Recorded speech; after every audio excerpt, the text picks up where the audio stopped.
So I'm actually going to ask a question that the ulama are not allowed to answer. The question is, what did the Prophet ﷺ fear most for this ummah in his own words? You can raise your hand and you can shout it out. Disunity, he certainly feared it. But there's something he said, أَخْوَفُ مَا أَخَافُ عَلَى أُمَّتِي. The thing I fear most for my ummah. قال صلى الله عليه وسلم الشرك الأصغر. He said, the thing I fear most for my ummah is a shirk al-asghar, the smaller shirk. And they said, Ya Rasulullah, what is the smaller shirk? قال عليه الصلاة والسلام الرياء, showing off. Why do I start with this particular hadith? And what do I want you to remember, bi'idhnillahi ta'ala, as we build out the frame for tonight? We've been speaking about a determined ummah, an ummah of himma, an ummah of azm, an ummah that possesses ambition and determination and zeal, an ummah that Allah subhanahu wa ta'ala establishes on this earth with tamkeen, righteous power and establishment. And tonight, I want to actually start off with what the Prophet ﷺ feared most for this ummah. Because victory is not always what we think it is, and victory in outcome is not always victory of the ummah. Here's what I want you to walk through with me, bi'idhnillahi ta'ala, for tonight. When we think of victory and when we think of defeat, we often think of material outcomes. And we want to see some sort of joy come back to the ummah and power come back to the ummah. We are sick of a state of humiliation and we want to see the ummah back on top. When we read about Salahuddin al-Ayyubi rahimahullah ta'ala, when we read about Andalus, when we read about the golden days of this ummah, we long for certain elements of those golden days. But there's a question that we have to ask ourselves: what part of the gold do you want? What part of the victory appeals to you? Because Islam is an affair of the heart before it's an affair of material external outcomes. And so I start with this hadith. مَا أَخَافُ عَلَى أُمَّتِي. The thing I fear most for my ummah is a lower version of shirk. A lower version of shirk, the smaller polytheism, which is ar-riya, to show off. Now, this is a very interesting hadith for multiple reasons. First and foremost, where's the shirk in riya that the Prophet ﷺ is talking about?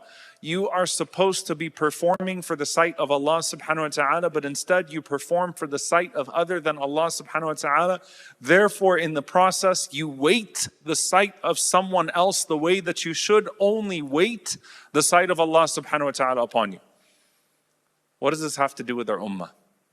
The Messenger of Allah sallallahu alaihi wasallam said that the first three people that would be pulled into the fire would be a scholar or a reciter of the Qur'an, a person of generosity, and a person who was perceived as a shaheed, as a martyr. Can you imagine?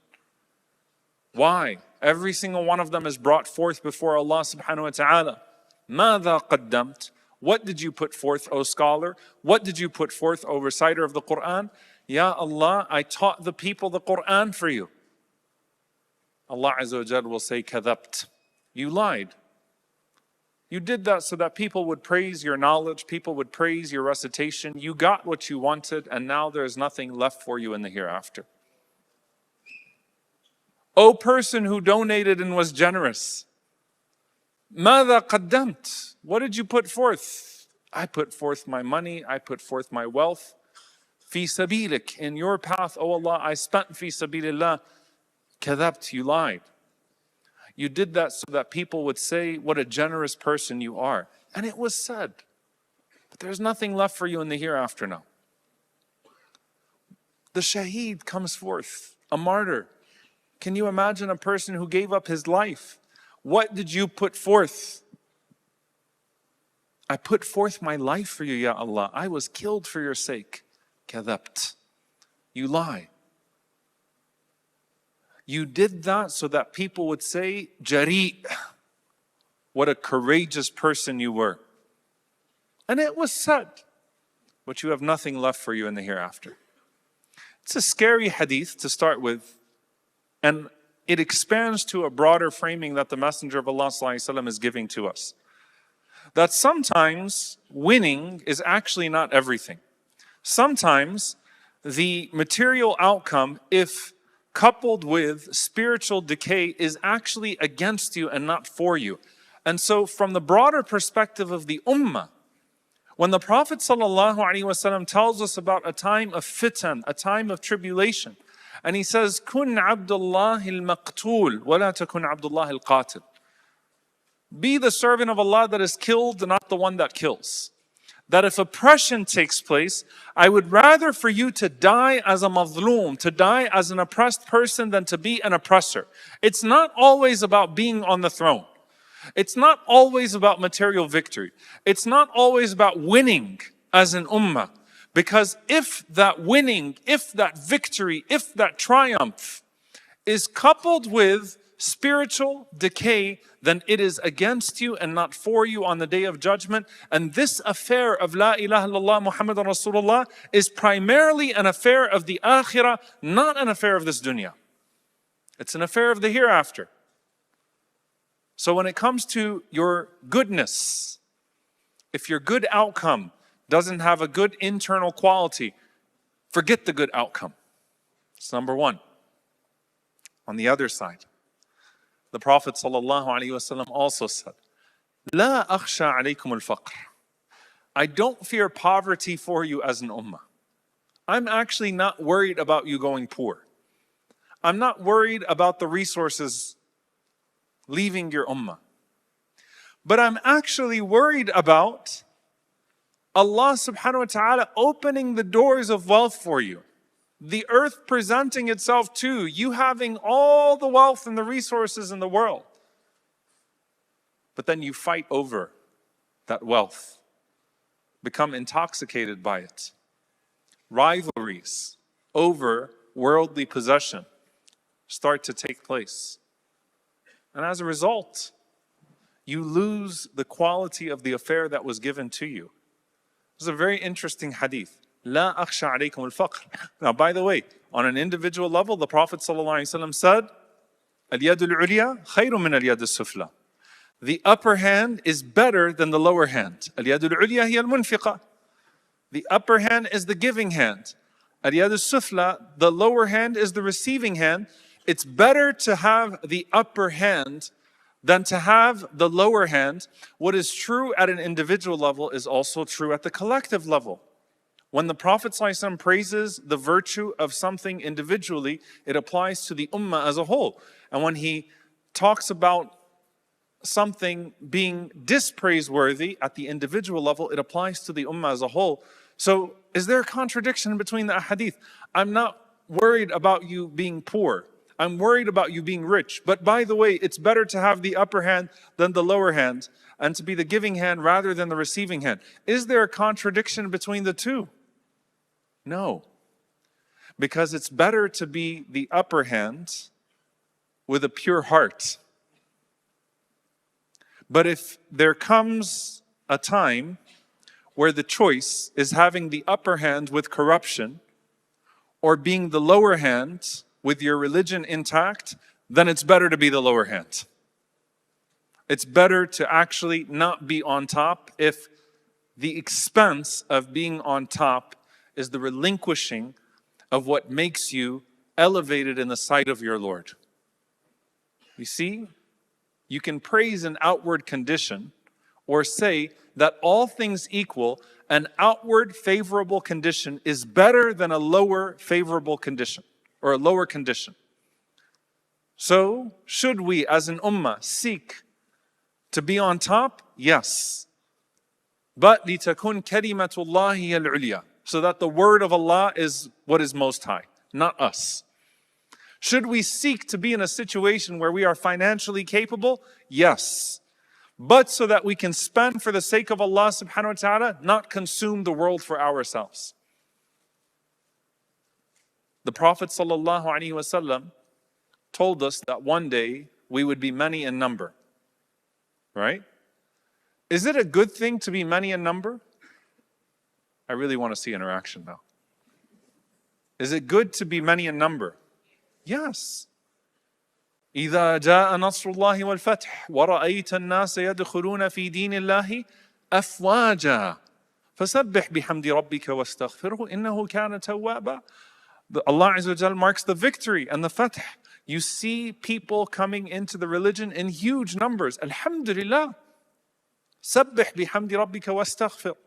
Glorify the praises of your Lord and seek His forgiveness. It's good to be of a large number. The Prophet ﷺ said, to have children, I will be proud of your number on the day of judgment. One of the most beautiful elements of the aqiqah, as Imam al-Qayyim rahimahullah ta'ala said, is that the aqiqah is a celebration of the joy of the Prophet ﷺ that his ummah has just been expanded. It's part of the wisdoms of the aqiqah. Our Prophet ﷺ would be proud of the number. On the night of Al-Isra al-Mi'raj, the Messenger of Allah ﷺ talked about seeing this ummah that filled the horizon, and he thought, is that my ummah? And then Allah subhanahu wa ta'ala said, no. And Jibreel alayhi salam turned the Prophet ﷺ to an ummah that dwarfed that ummah in size and said, this is your ummah. The numbers are a good thing. It's one of our greatest strengths. In theory, that we are 2 billion something strong. In theory, this is an incredible strength. But then you have another narration where the Messenger of Allah sallallahu alaihi wasallam said, "Yushiku an tada'a alaykum al-umam." I can see it, that there will come a time that the the nations, will gather against you the way that the patrons gather at a table to feast. By the way, that's an incredible visual. I can't think of a time that it's been more vivid than now. When you listen to the powers that be speak about Gaza as a real estate property, and the 50 plus Muslim nations are absolutely worthless. Can't lift a finger for our brothers and sisters in Gaza. Wallahi, it's pathetic. And the people of Gaza, when you listen to their complaint, they're not complaining about their enemy, they're complaining about their brothers. May Allah Azza wa Jal forgive us for our shortcomings in regards to them, and exclude us from their dua against the ummah that has abandoned them. It's pathetic. People can talk about feasting on the best of this ummah, can speak about Gaza like real estate, and completely ignore the existence of the people, and we sit there as 2 billion and watch? What? It's so strange. How can 2 billion people not come to the aid of 2 million people? It doesn't make sense. All of these nations around can't move. It doesn't make sense. But now the hadith makes sense. That there will come a time that the and subhanAllah, there are so many subtleties in this hadith. The fact that the Messenger of Allah ﷺ used the word one of my teachers in hadith, he said, subhanAllah, that there's an ishara, there's a sign that they are more united than you are. They are acting like an ummah, you are not. And we can see this with our enemies. They act more united. By the way, you think that they are united, وَقُلُوبُهُمْ شَتَّى.